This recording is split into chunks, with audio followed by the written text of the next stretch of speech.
The question which Weber attempts to answer is simple and fundamental. It is that of the psychological conditions which made possible the development of capitalist civilization.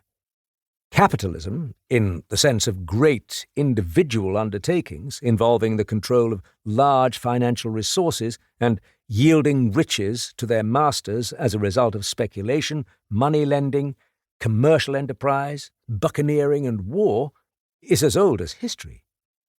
Capitalism as an economic system, resting on the organization of legally free wage earners for the purpose of pecuniary profit by the owner of capital or his agents, and setting its stamp on every aspect of society, is a modern phenomenon.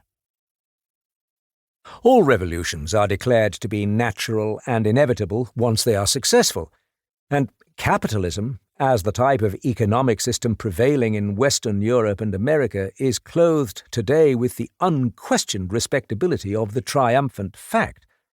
But in its youth, it was a pretender, and it was only after centuries of struggle that its title was established. For it involved a code of economic conduct and a system of human relations which were sharply at variance with venerable conventions, with the accepted scheme of social ethics, and with the law, both of the Church and of most European states. So questionable an innovation demanded of the pioneers who first experimented with it as much originality, self-confidence, and tenacity of purpose as is required today of those who would break from the net that it has woven. What influence nerved them to defy tradition? From what source did they derive the principles to replace it? The conventional answer to these questions is to deny their premises. The rise of new forms of economic enterprise was the result, it is argued, of changes in the character of the economic environment. It was due to the influx of the precious metals from America in the 16th century, to the capital accumulated in extra-European commerce, to the reaction of expanding markets on industrial organization, to the growth of population, to technological improvements made possible by the progress of natural science. Weber's reply, which is developed at greater length in his general economic history than in the present essay, is that such explanations confuse causes and occasions. Granted that the economic conditions of the 16th and 17th centuries were, in some respects, though by no means in all, unusually favorable to an advance in economic technique, such conditions had existed from time to time in the past, without giving birth to the development of capitalist industry. In many of the regions affected by them, no such development took place, nor were those which enjoyed the highest economic civilization necessarily those in which the new order found its most congenial environment. The France of Louis XIV commanded resources which, judged by the standards of the age, were immense, but they were largely dissipated in luxury and war.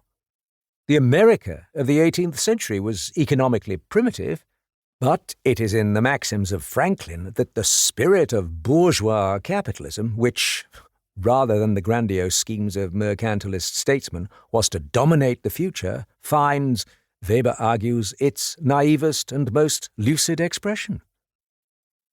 To appeal as an explanation to the acquisitive instincts is even less pertinent, for there is little reason to suppose that they have been more powerful during the last few centuries than in earlier ages. The notion that our rationalistic and capitalistic age is characterized by a stronger economic interest than other periods is childish. The moving spirits of modern capitalism are not possessed of a stronger economic impulse than, for example, an Oriental trader. The unchaining of the economic interest, merely as such, has produced only irrational results.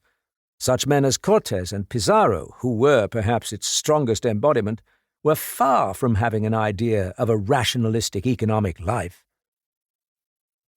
The word rationalism is used by Weber as a term of art to describe an economic system based not on custom or tradition, but on the deliberate and systematic adjustment of economic means to the attainment of the objective of pecuniary profit. The question is why this temper triumphed over the conventional attitude which had regarded the appetitus divitiarum infinitus, the unlimited lust for gain, as antisocial and immoral. His answer is that it was the result of movements which had their source in the religious revolution of the 16th century. Earlier ages had been denounced as vices.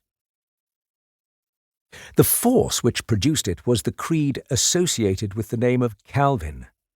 Capitalism was the social counterpart of Calvinist theology.